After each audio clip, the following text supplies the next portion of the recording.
حسام الدین رضایی.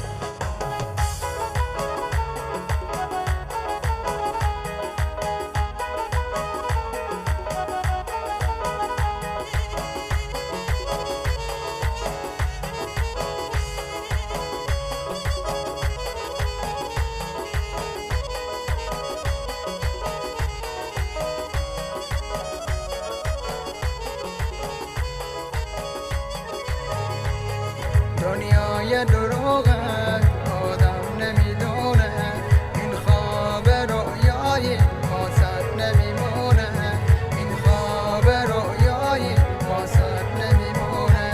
بانگی در آمد گفت بازی زمانه رفت، تیر از کمان رفت و او بی نشانه رفت، تیر از کمان رفت و او بی نشانه رفت.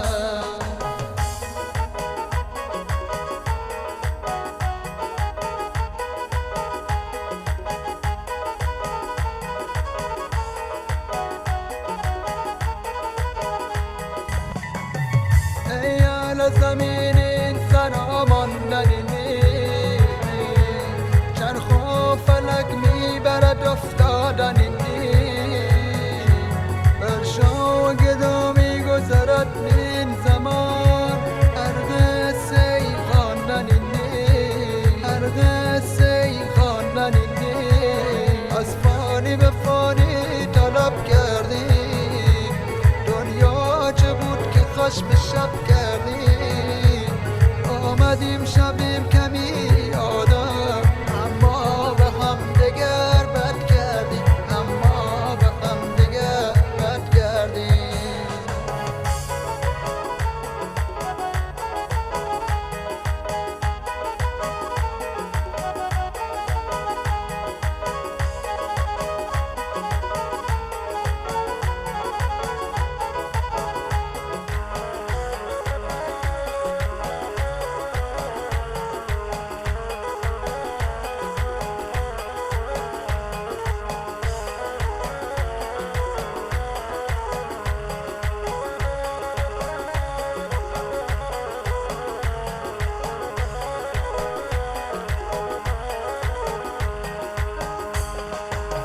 دنیا به که مانده، بر شاید درمانده، خوش به حال اونی که قلبی رو نرنجانده، قلبی رو نرنجانده. گر شاه شوی اسیر خاکی، درویش شوی اسیر خاکی، راه در این جهان فقط سچیده، انسانیت و خوبی و راستی، انسانیت و خوبی و راستی.